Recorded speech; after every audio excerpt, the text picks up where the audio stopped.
course on disability studies, which is being conducted by Center for Disability Research and Training, Kirorimal College, and National Center for Promotion of Employment for Disabled People. It gives me immense pleasure to now hand over the platform to our efficient resource person, Ms. Richa Bhutani, Program Officer at ASTHA. Without further ado, I would like to hand over the platform to you, ma'am, and I'll be present throughout to look after the chat box. Thanks everyone for giving me this opportunity to speak with you all on inclusive education.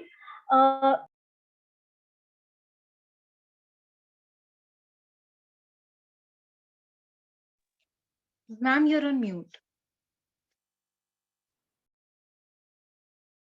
Yeah. Talking about inclusive education of children with disabilities and persons with disabilities, when we talk of inclusive education, we generally assume that we are talking with about the educational rights of children with disabilities and persons with disabilities. There is what you can say no consensus among the thinkers and policymakers and in various paradigms about what actually inclusive education means. Just a second, I'll just start sharing a PPT with you all so that you can also read it, whatever I'll be sharing. Just give me a moment.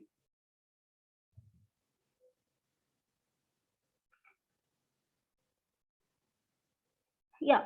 Talking about inclusive education, let's keep it very interactive. Can any one of you tell me what all of you are in college, I guess?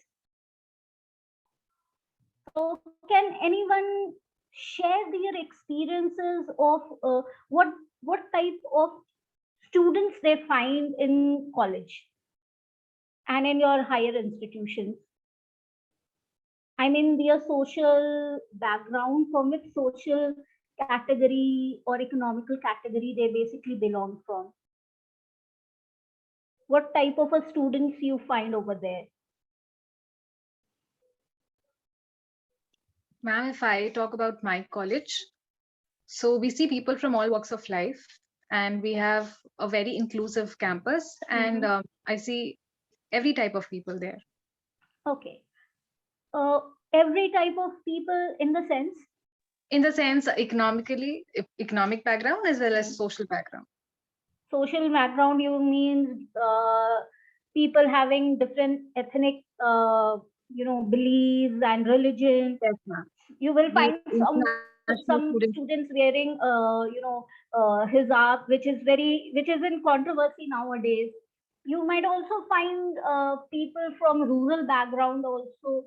But if you see, when you first started going to school, and even in higher education, that where you are right now, how many children or person with disabilities you have encountered in your entire education journey till now?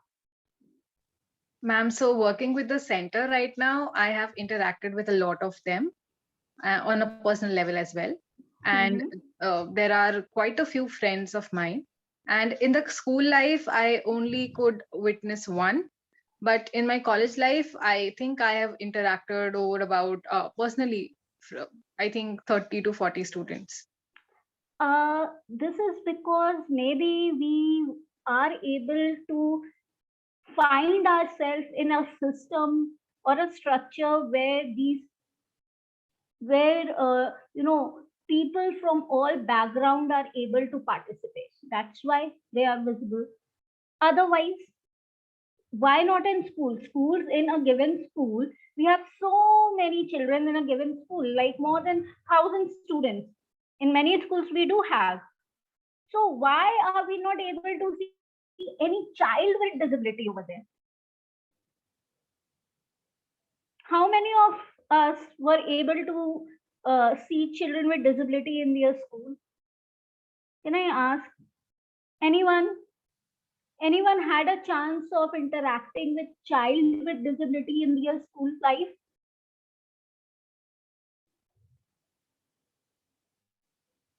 No, even I didn't had it. In the chat box, Alokita has written yes. Okay. So, look, Lokita, can you just share with me something about your experience when you saw a child with disability in your school and how you used to interact with her? Yes, ma'am. I have interacted with a child, it's a girl with facing disability. One is she is blind, ma'am, and some girls are in wheelchair user. In my college life, in my school life, they are facing difficulties in reaching classrooms, which is in first floor or second floor. Once father comes and seat all the time in our college, and they are waiting for her child to lift them in upper floors. She faced so many difficulties in college life and school life, ma'am. Okay. So, what comes in your mind looking at this child? What comes in your mind? What sort of a facility should be available in the school so that she could, enjoy school life as we enjoyed in our school? Yes, ma'am. If infrastructure is accessible for them, ma'am, then she's just like us to enjoy our school or college life, ma'am. Due to lack of accessibility in infrastructure, ma'am, she faces a lot of difficulties, and sometimes she face as a burden on us. So, let me share my story with you. I'm a non-disabled person like most of you. When I was in school, I did not had a chance of meeting any child with disability, and I was studying in one of the most famous schools in Delhi. Now, when I entered college, when I was in graduation, at that time also, I had a chance of seeing two, three students with disability, and basically their disability was confined to physical disability or visual impairment. These two sort of things. Okay, fine enough. Again, I was in one of the good colleges of Delhi. Then I started pursuing my master's, and one day I was just roaming about in the campus in Department of Political Science. I was there, and I just saw someone who was physically impaired as well as having visual impairment, and he was pursuing PhD from political science department. And then I slowly started seeing in that department many of person with disabilities, some of them having profound disabilities also. So that my, you can say, the masters, when I reached at the masters level, at that stage I actually had a first experience of interacting with person with disabilities. Why? Because earlier when I was in school, they were almost not there. There was no visibility. Then I came into college, again the same thing. Now, again in DU, what happens? There is a equal opportunity cell where all students with disability go over there, and they like what you can say, all accommodations and support and everything that a student with disability requires is present over there. So at that time, there was a course going on. It was called Disability Rights course. It was a certificate course. Sorry, it was Disability and Human Rights. That was the, and I enrolled myself over there just to see how the entire system works around these what you can say, persons and children with disabilities. So this is how my interest in disability studies it started, and then I pursued my MPhil into it. And now since last 5 years, I am like working with children with disability and doing a lot of research on it. Now, over the years, what I learned is that when we talk of inclusive education, it automatically one starts presuming that inclusive education is something which is associated with children with disabilities or children with special needs. Now, I just want to know, do you think that inclusiveness only means inclusion of children with disabilities, or all other children who are marginalized, like for example, children who are stateless, to children who have suffered from, you can say, uh, who are environmental refugees, or children who are orphan? I would just like to know your viewpoint on it. Anyone?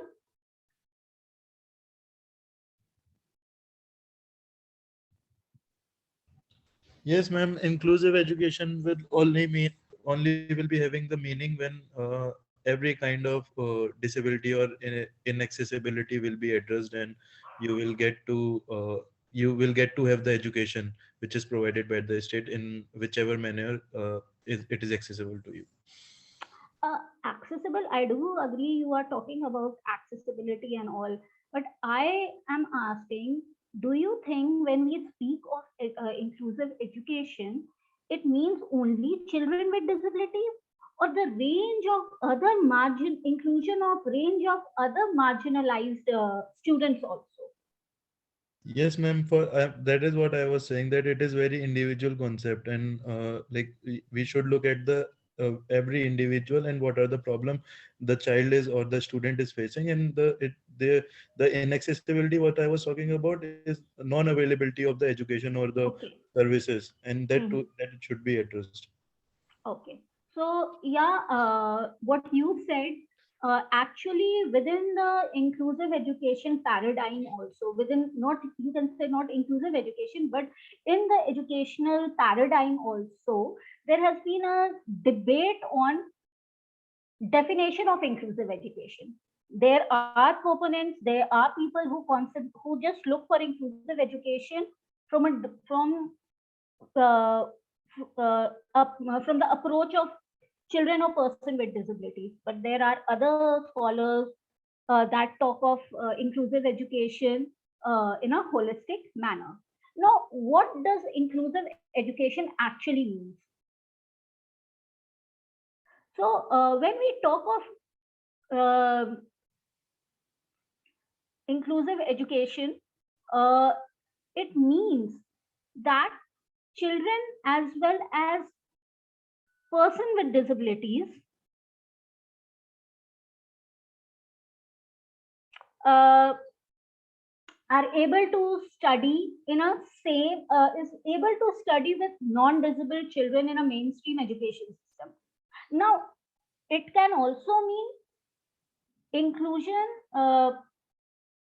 I mean, there is a difference between two terms: inclusive education and integrated education. Actually, when we talk about integrated education, what we say is कि there is one school, और उस school में आपके यहाँ children with disabilities भी हैं और non disabled children भी हैं. Now what happens that in that integrated school system, what you do is like आपने एक क्लास बना दिया जिसमें सिर्फ चिल्ड्रन विद डिसेबिलिटीज हैं, और उनको एक पीरियड या कुछ समय के लिए you allow to interact them with other non-disabled children. They will have separate classroom, they will have separate teachers, everything will be separate. So that is an integration, that is not an inclusion. When we speak of inclusive education, we mean that within a same classroom, in a same classroom, both disabled and non-disabled children are given equal opportunity to study. Right. Ma'am, there are also responses in the chat box. So I would just read them out. Ashka also replied yes, that she has also, interacted with a student who is person with disability in school life. And then after that, Soumya has said, no, there was hardly any active concept and practice of inclusive education back in our school days. It is now with RTE Act and RPWD Act that we now see children with varying disabilities in mainstream schools. Also, inclusion also means including transgender children. And the last thing in the chat box is Ashwin is saying inclusiveness would be to impart knowledge to the normal children, how to include one and all in the education systems. That's all. So all the questions can I take at the end? Ma'am, those were not questions, but interaction. Like a lot of Okay. people did not unmute Yeah. themselves, and so they put their replies in the chat box. Okay. So this is not talking about, as we were talking about person and children with disabilities. Now, these are one of the most historically marginalized uh, group who are always been devoid of their educational rights, health rights, and range of other human rights. Looking at the statistics, despite lot of government interventions, legislations, international conventions, and everything, what we find that over the years, the percentage of children in schools remains below 1%. Out of the total students who are attending schools in India, less than 1% constitute children with disabilities. And this has been, and in fact, this ratio is actually constantly declining now. This percentage is declining. More and more students are going out of school. Similarly, in higher education also, we will find that there is almost no visibility of person with disabilities in higher education. You can look at the statistics. Only 92,831 students with disabilities are enrolled in the higher education system in India in 2019-20. And this is a government statistic, not of any civil society organization or any other body. In 2018-19, there were 85,877 students with disabilities in higher education. And you will see that there is a gender disparity, whether it is in a school education system or in a higher education system. You will find more of a male student with disabilities in both school education system as well as in higher education system. So why this? Why we have a legal mandate also. We have international conventions like UNCRPD, which talked about education of children with disabilities, talked about free and inclusive education. It also talked about what you call providing compulsory education to them. It talked about individualized support. It also talked about providing accommodations. Then it talked about employment of teachers, special educators, even teachers with disabilities. It also talked about the various ways by which a child or a person with disabilities can be taught, the various ways of communication, whether it is a sign language or whether it is a braille script or any other augmentative or alternative mode. Can anyone tell me what is augmentative and alternative modes?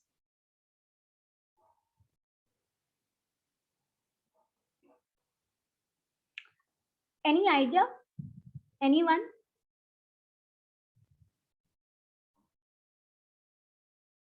Okay, I'll tell you.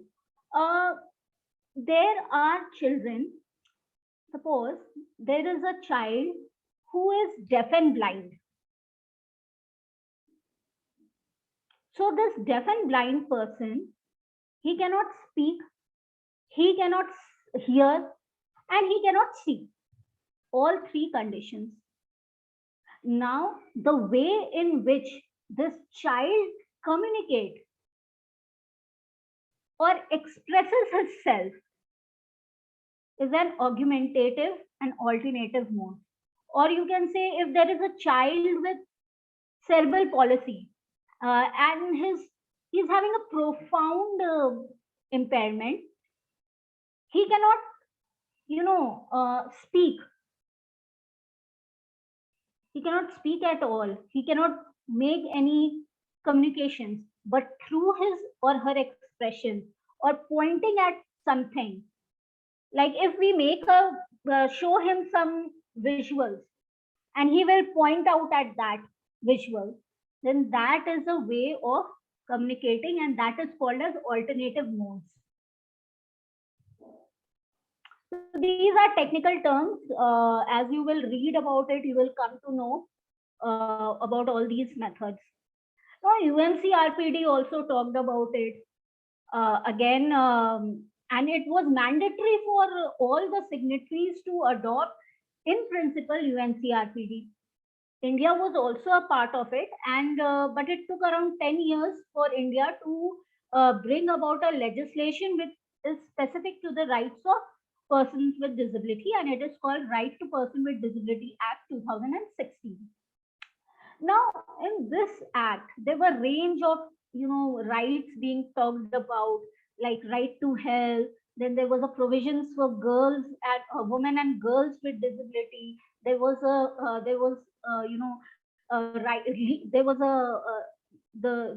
law also spoke about the legal rights. One of the areas which the law talked was the educational rights of person and children with disability. Now, what does this act say? First of all, it defines inclusive education. Now, let me tell you one thing. In the word inclusive education was used in Indian context since, you can say, Kothari Commission. The word was being said, it was said in a national education policy of 1980s, and other schemes also, in SSA also there was this Sarva Shiksha Abhiyan, and then Rashtriya Madhyamik Shiksha Abhiyan. All these schemes, they talked about inclusive education, but none of these schemes, policies, or legislation defined inclusive education. In India, inclusive education was formally defined when RPWD Act came, and it defines it as a system in which students with and without disabilities learn together, and a system of teaching and learning is suitably adapted to meet the learning needs of different types of students with disabilities. It defines inclusive education under Article 2M. Apart from it, it also defines terms like barrier-free, communication, reasonable accommodation, universal designs, and all. Chapter 3 of this act is dedicated to the education of children with disabilities. Article 16 and 18, it talks from 16 to 18, it talks about the duties of educational institution. It talks about the specific measures to promote and facilitate education and adult education. Then, excuse me.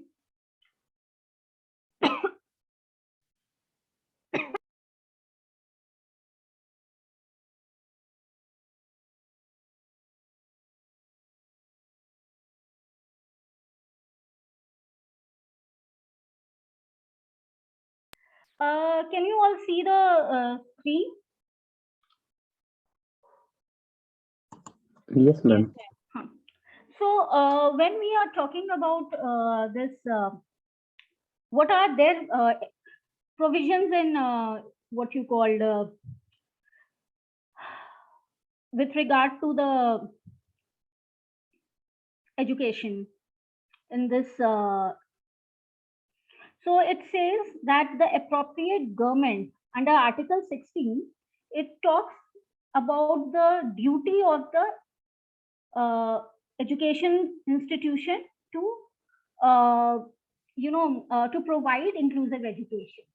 Now what it does, it says that state endeavors all educational institutions funded or recognized by them provide inclusive education. Now it uses the term endeavors, means it does not make it compulsory for the state to follow it. So the article, the right that it has enunciated in this law, it does not make it mandatory for the state to implement it. So what are the things they are saying? What are the duties of educational institution to provide inclusive education? It says that without discrimination, without any discrimination, the students should be admitted in the education system and they must be given equal opportunities in all school activities. All school activities, including all extracurricular participation in all extracurricular activities like sports, recreational activities, etc. etc. It also talks about reasonable accommodation, means to give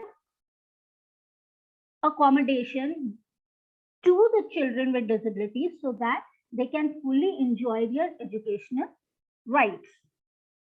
I hope you all are aware of the term what reasonable accommodation means.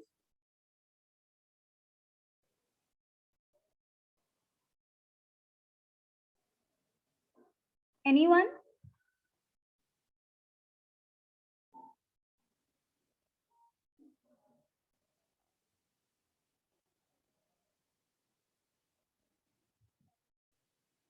Anyone? Ma'am, reasonable accommodation means to provide every kind of accessibility to the person with disability, so that it can the person with disability put at par with the other able-bodied persons. It's not only about accessibility thing. Like, ma'am, if there is no For ramp. example, I'll tell you, accommodation also means that, for example, a child who is, say, who is unable to do maths,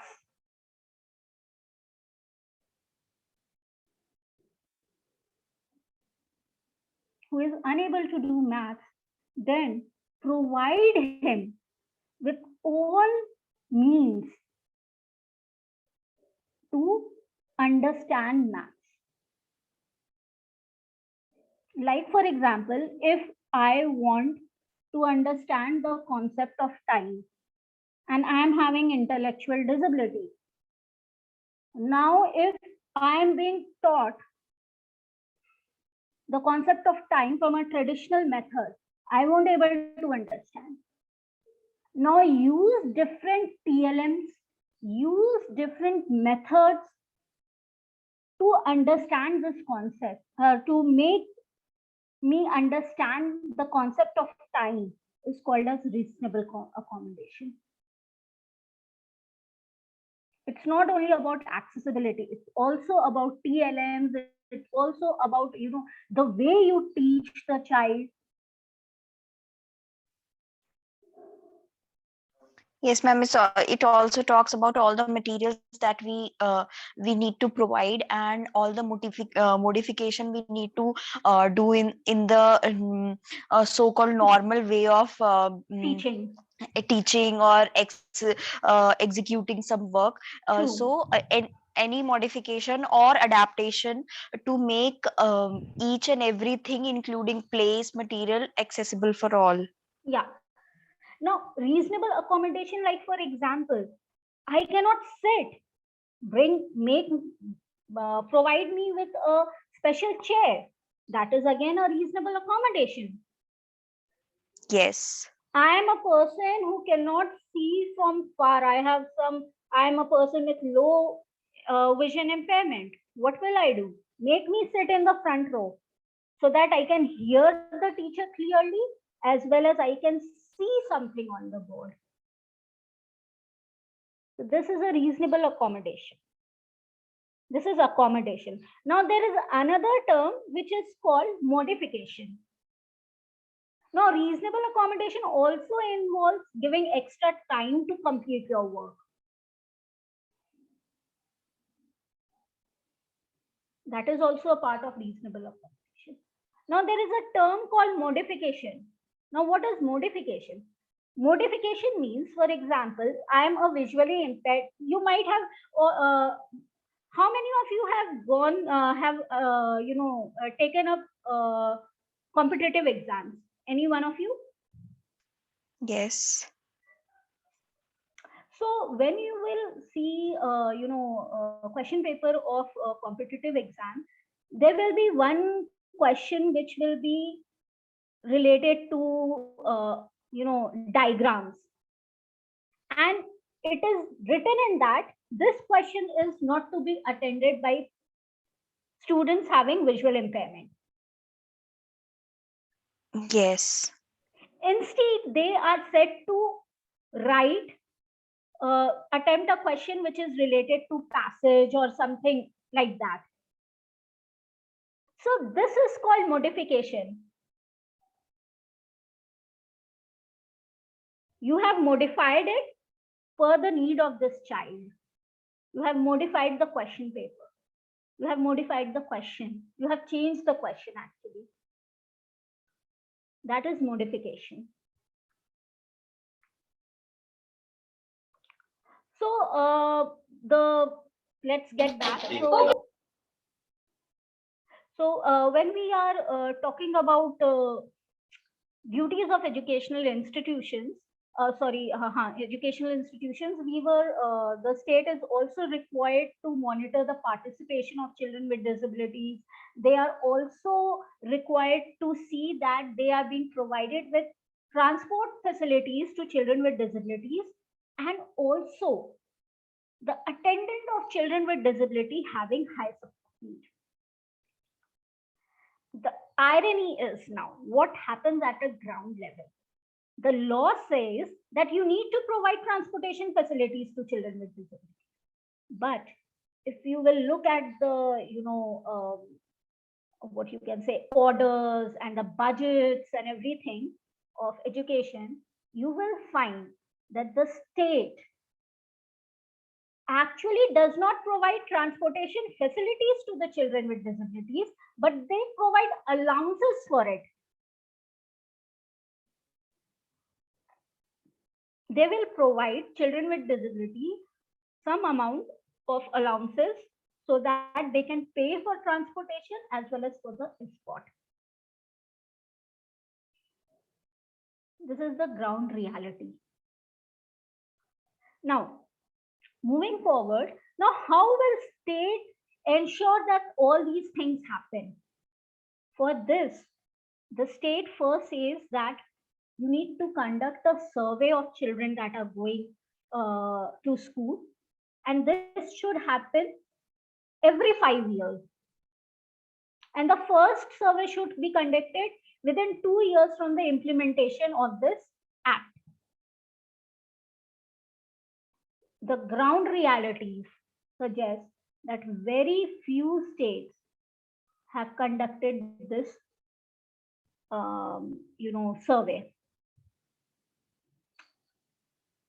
Then there should be an establishment of teachers training institution. There should be a training for the training and employment of teachers, including teachers with disability. Then there should be training for the staffs, the principals, the administrators of school education system. Then there should be a resource center to support educational institutions. use of appropriate methods of communications. Then it also talks about providing free textbooks and learning materials till the age of 18 years. It talks about scholarship, it talks about modification in curriculum and examination system. Then promote research to improve learning and any other measures. Now this is all about education that has been said about in this section.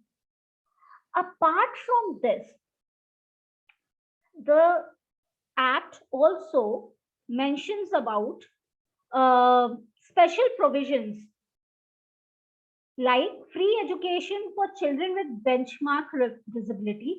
And here it talks about RTE Act 2009.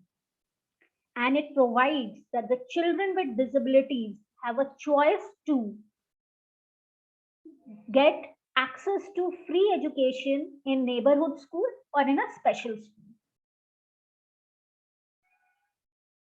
For the higher education, it says that 5% seats will be reserved for the students with disability and the upper age relaxation of 5 years for admission. Then, again in chapter 8, it does not have a direct reference to education, but all the clauses, all the detailing that have been done needs to be read along with chapter 3. It says that there is a need to sensitize and create awareness and sensitize school, college, and universities about rights of person with disability. It also, there is a need to create awareness among administrators. Then inclusion of RPWD in the curriculum and universities, colleges, and schools. It also talks about access to information and communication. You all might have seen, especially in this pandemic, all the classes were going on in an online mode. Since last 2 years, the classes are going on online mode. Now, suppose if we did not had an access to laptop or Android phone, what would have been the scenario now? Anyone?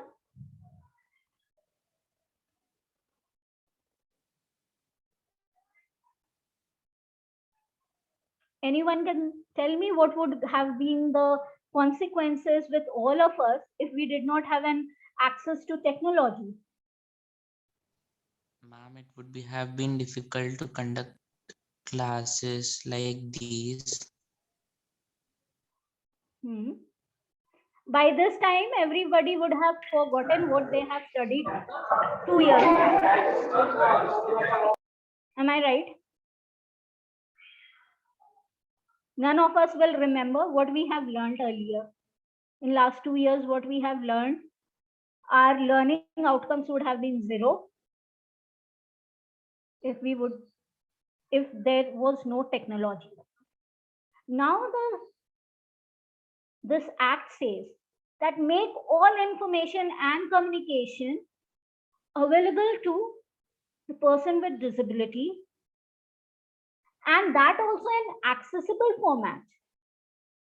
Now I'm telling you, do you all know that the PDF that we have, the PDF files that we have, that cannot be read by a person with visual impairment? You have this idea?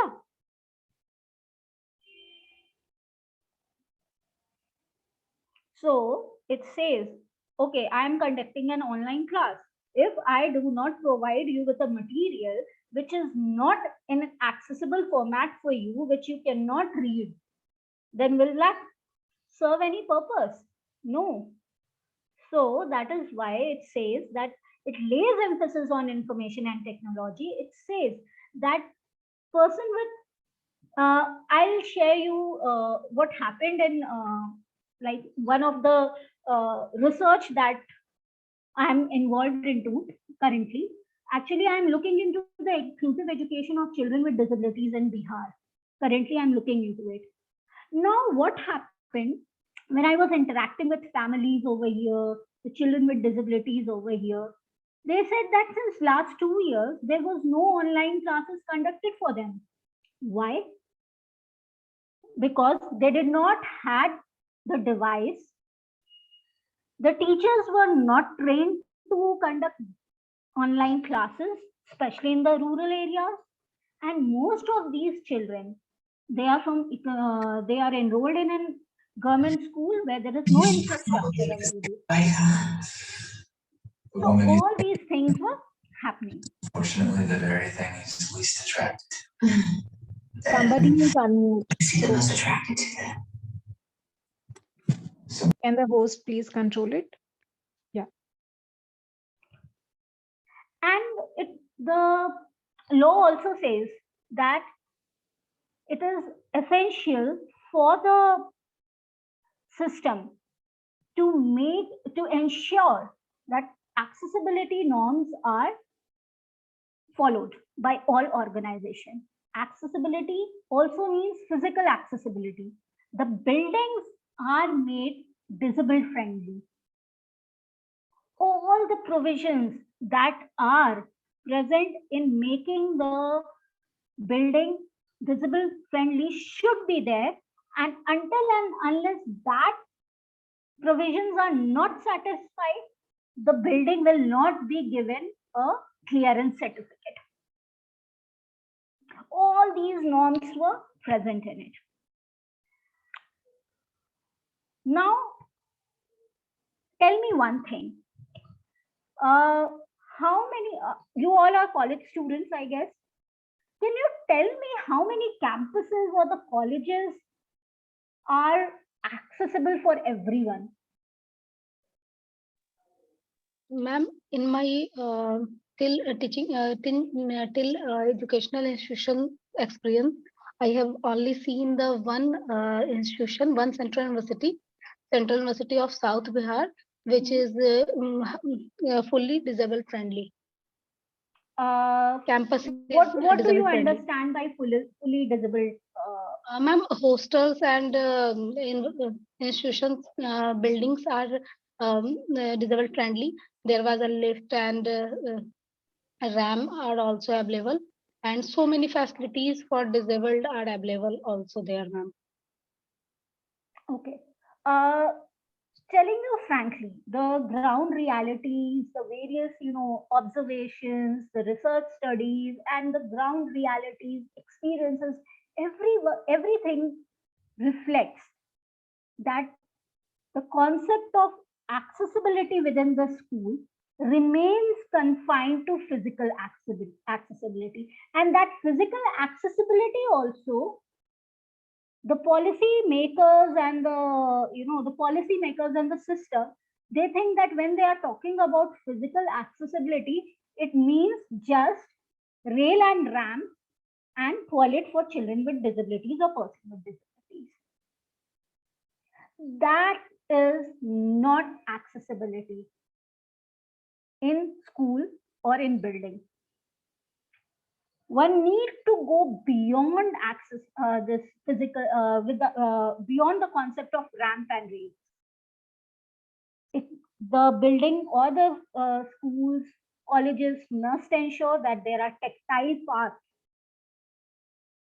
for person with visual impairment. There are signage at regular intervals. There are lifts. Now these elevators, these lifts, it should not be small कि उसमें एक wheelchair ना घुस सके. Again, the place where, like, the drinking water facilities, the toilet, the labs, and everything, they all are accessible. One can reach those places and use it. Suppose there is a tap. Tap is at such a height which a wheelchair user cannot use it. Again, that is inaccessibility for the person. So when you talk about physical accessibility, you will have to ensure that all these things present in a building, in a structure, is also accessible enough to use it.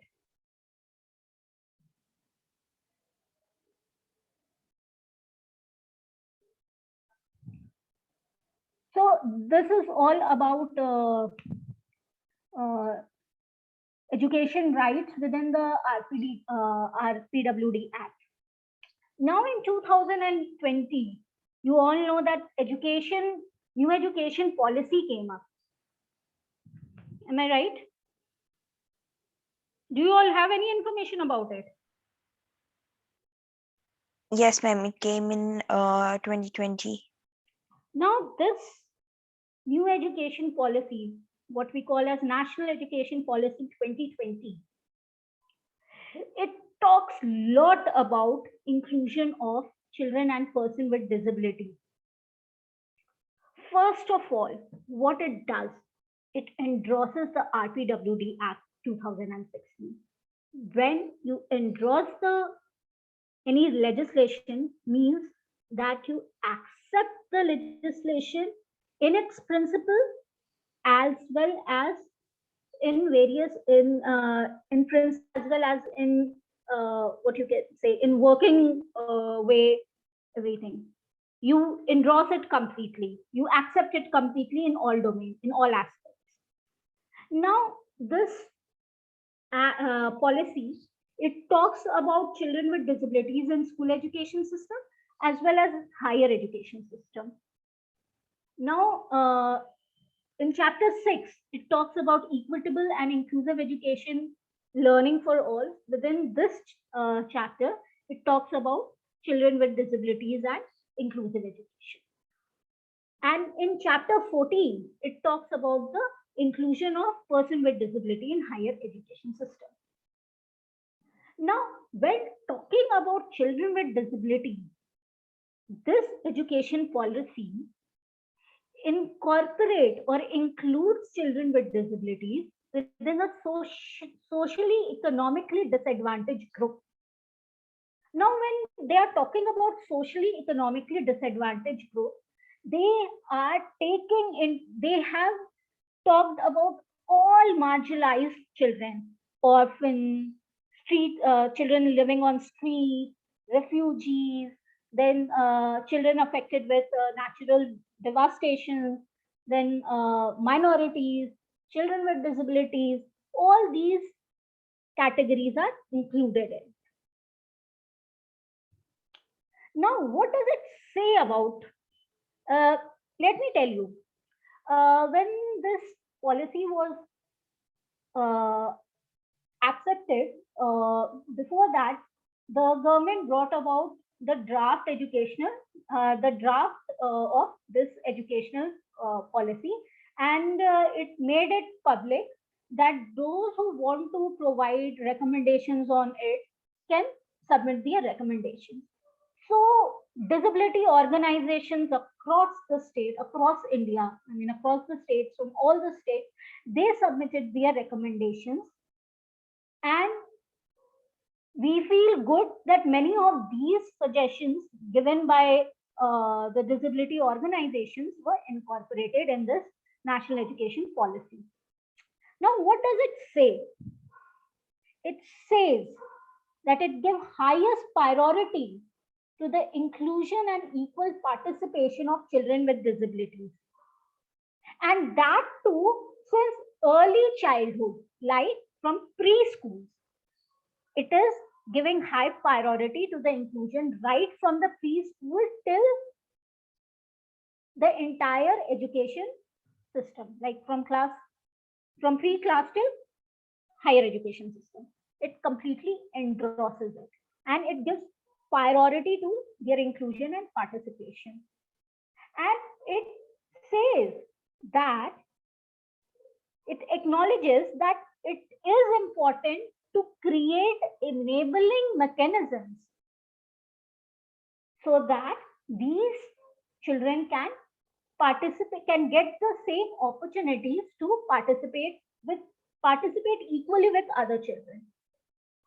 Now, this policy, it laid a lot of emphasis on technology-based tools. It talked about assistive devices, it talked about technology-based tools, it talked about adequate language-appropriate teaching learning materials. Now, what we mean by language-appropriate teaching learning materials? It means sign language, it means studying through braille, studying through audio methods, studying through softwares and all. So, all these things. Now, it also talk about providing high quality textbook in accessible format.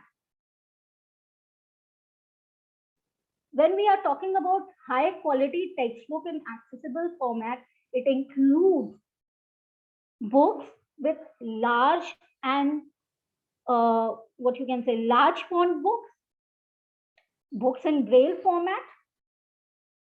Now, why is this important? Providing the books in an accessible format.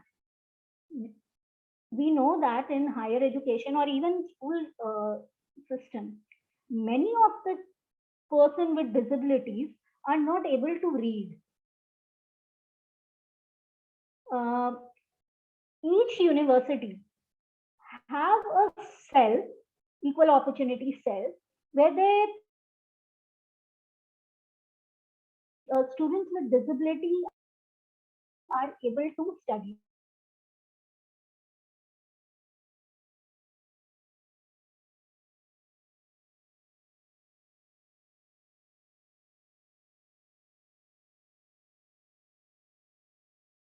You cannot get books all everywhere. What you can say, the technology is not available everywhere. So then what to do? If someone is in remote area where there is that person, they will have to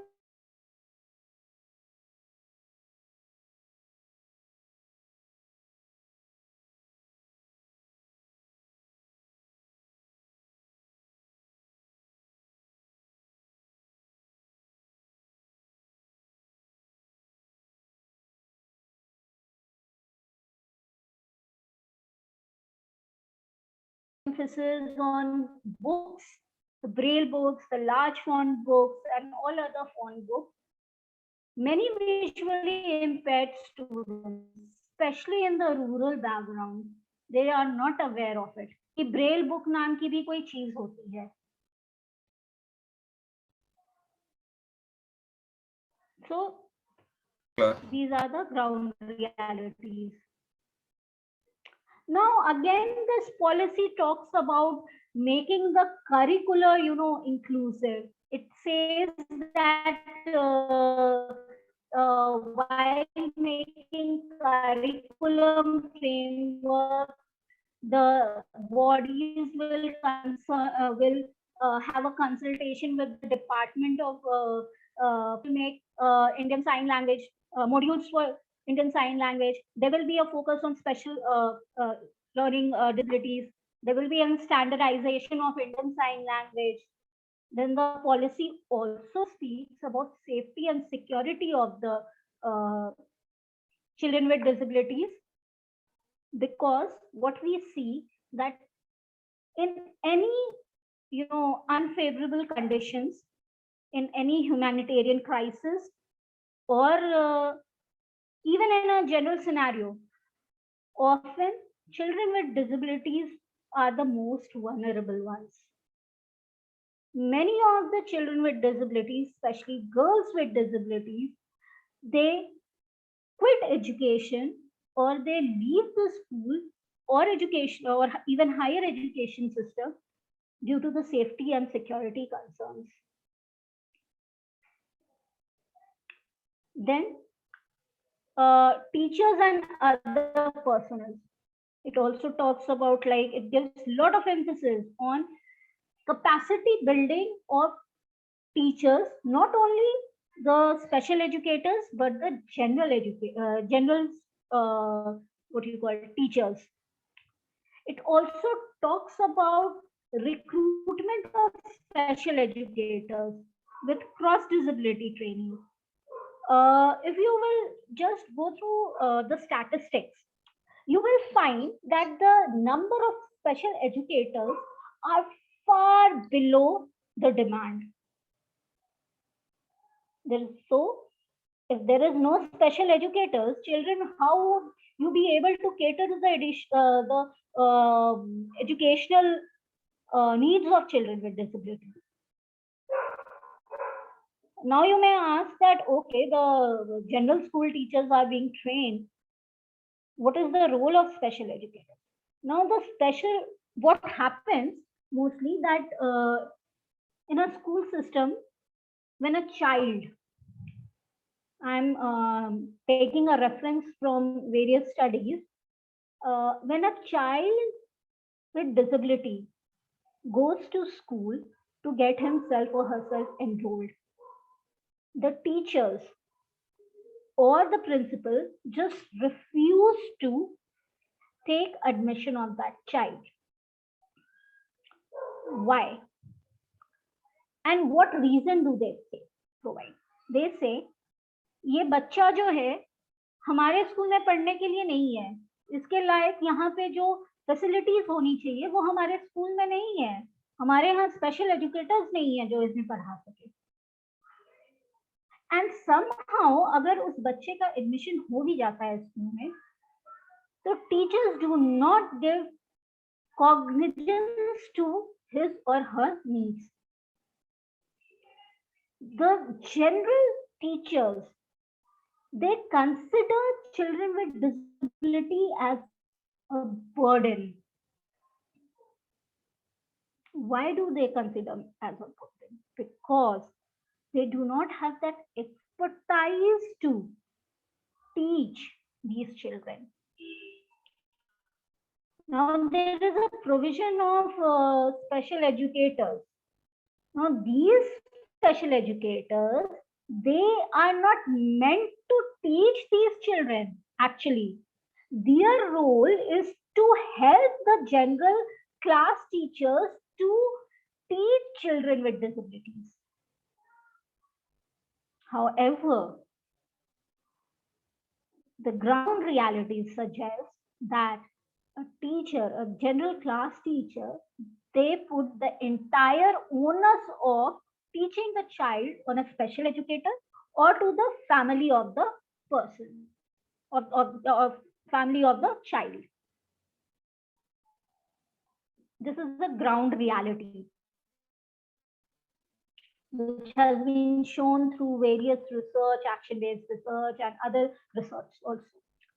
So that is why this policy, it lays emphasis that there should be a recruitment of the special educators, and the general teacher should have a knowledge how to teach children with disabilities, and also there should be a counselor and social workers within the education system. Why counselors and social workers? Because if you want the child to be fully included within the system, there need to be the proper counseling, not only of the child, but also of the parents and the teachers. And there are a range of other activities also involved with the child, not only with the child with disability alone, but with other children also. Like for example, in this pandemic, we have seen that many of us have developed mental illness, some sort of a depression, anxiety, or any other form of mental illness. Now, if the school will not have this counselor or the social workers, what will happen to the to the children, be it a children with disability or without disability? So this is what it talks about teachers and other personnel. it also talks about different sites of education, like there are actually 3 sites of education through which a child can get education. One is home-based education, the other is special school, and the third is the general schools. Now, this education policy, it talks about the home-based education, and it says, now with home-based education, this system has been working very, vaguely actually. There is no standardization of home-based education in different states of India. And there has been a lot of, debates within the you can say disability sector also, whether child should go for a home-based education or there should be a inclusive setup. There have been a lot of debate. People have said that no, certain children needs to be within the home-based education. Others say no, inclusive education is more than enough. All child, irrespective of the degree or the level of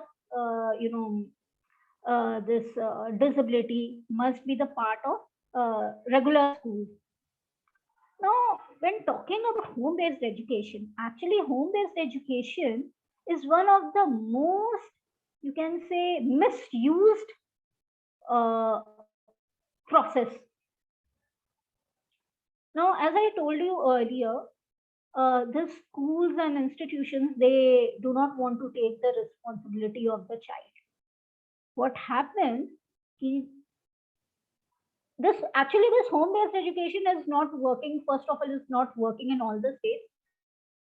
Jahan ye work karta hai, wahan pe it has been seen that children, what happens, the moment the child enters the school, comes for an admission, uska assessment hota hai, and then teachers क्या कहते हैं, ये जो बच्चा है ना, he or she is not fit to study in this school. Let him be in a home-based education. इसे ना घर पे ही आके कोई पढ़ा देगा. तो होम बेस्ड एजुकेशन में क्या होता है कि रिसोर्स पर्सन्स जो होते हैं, जो स्पेशल एजुकेटर्स जो अपॉइंट किया जाता है, वो क्या करते हैं कि बच्चे के घर जाते हैं, उसे वहां पे पढ़ाते हैं.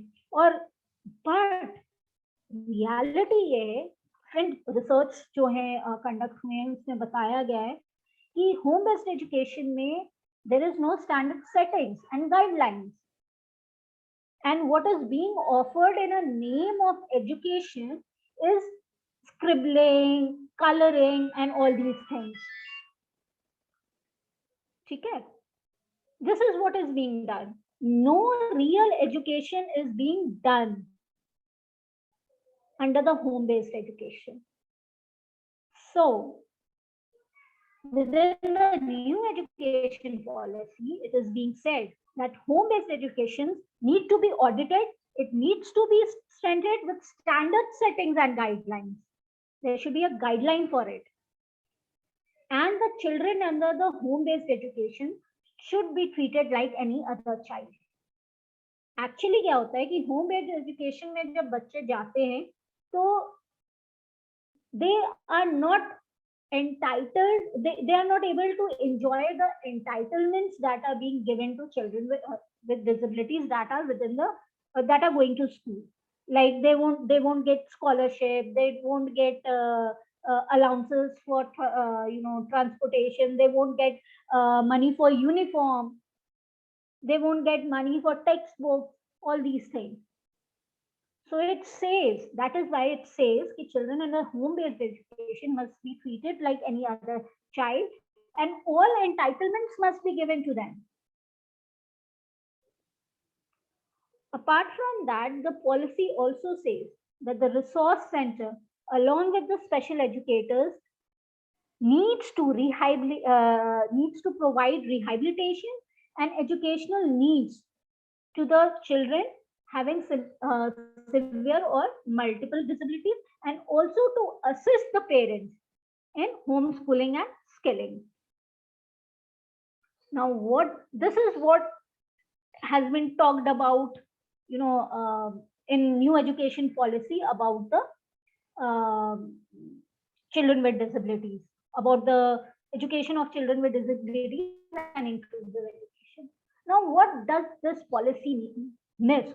इतनी advocacy हुई, कई सारे suggestions गए, फिर ऐसी क्या चीज थी जो ये policy miss कर रहा है? सबसे पहले, it does not talk about special schools. Special schools are present in India, and most of the children with disabilities are enrolled within the special schools. However, the special schools come under the this Ministry of Social Empowerment and Justice. It does not come under the Ministry of Education.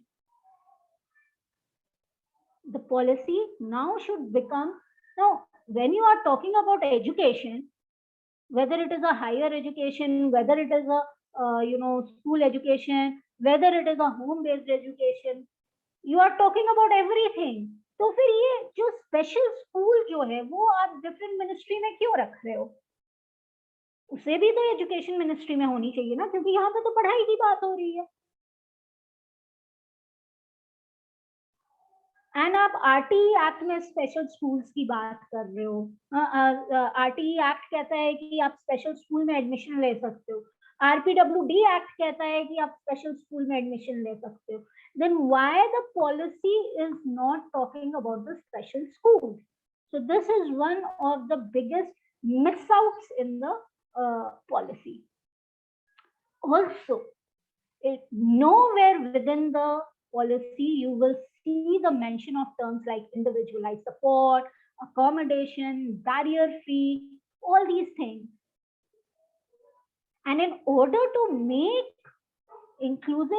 system inclusive, there is a need to ensure that all these terms are, included within the schemes and policies. ये नहीं कि वो एक silos में रहे.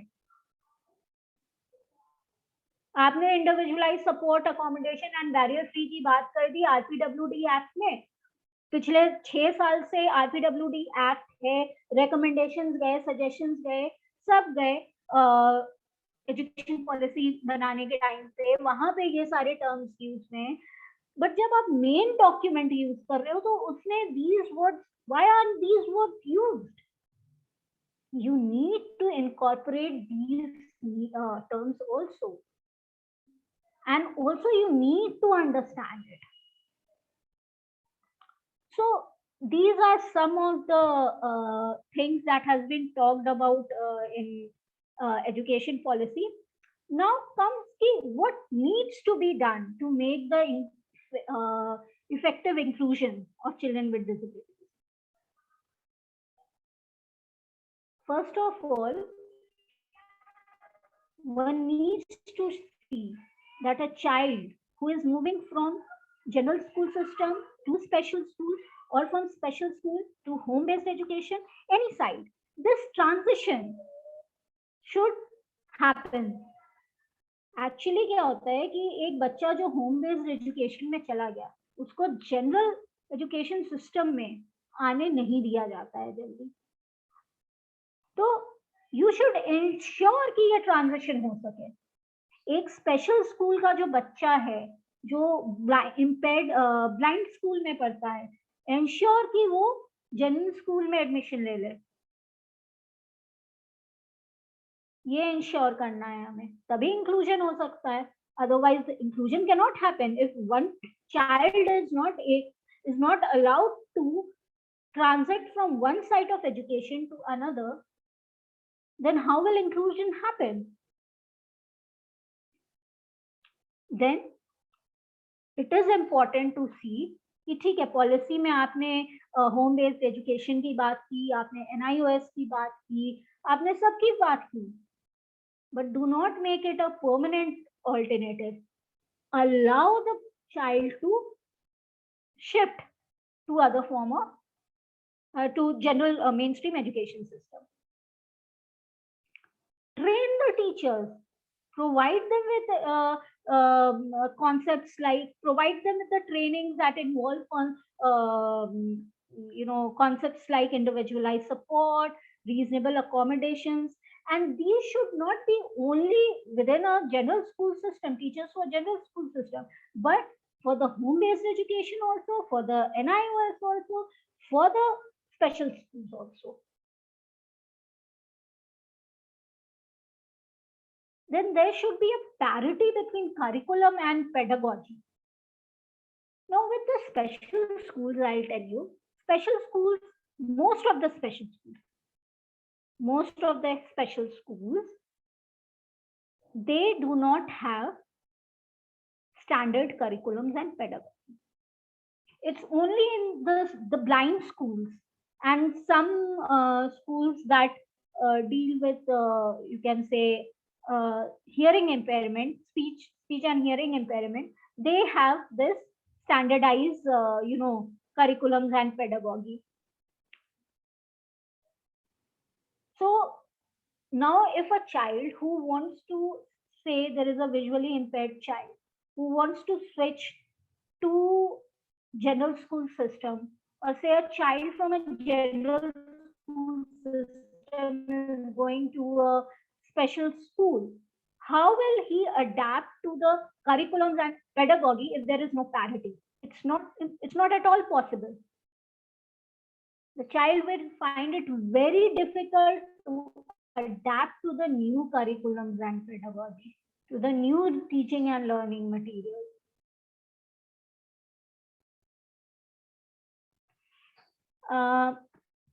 Also in special school, it happens that in the name of education, mostly the work is in terms of, therapies and all, or extracurricular things. Very less education is being provided. So there needs to be, synergy and some standardization of curriculum and pedagogy for all sides of education. Then there should be authentic data, and a regular audit must be carried out for all sides of education. Also, the responsibility of the child should shift from parents to schools and system. What you will see that if you will speak to children, with the parents of children with disabilities, especially in a rural areas, even in states like in urban places like Delhi, you will see that parents will say na कि मैं बच्चे को खाना खिलाने के लिए lunch hour में बच्चे के पास जाता हूँ, या फिर पेरेंट्स ये बोलेंगे कि मुझे ये क्या नाम है, मुझे अपने बच्चे को स्कूल छोड़ने जाना पड़ता है, अपना काम छोड़ के मुझे उसको लेने जाना पड़ता है, लेने आना पड़ता है। तो ये सारी चीजें, फिर पढ़ाने की बात आई, जहाँ तक पढ़ाने की भी पूरी रिस्पॉन्सिबिलिटी जो है वो पेरेंट्स के सिर पे आ जाती है। तो ये सारी जो चीजें हैं, all these responsibilities related to the education of the child must be taken by the schools and the system. The school should find an alternative that the child reaches school. It should not be the responsibility of the parents कि हाँ मुझे उसको school छोड़ने जाना है, लेकर आना है. It should be the responsibility of the state, of the school.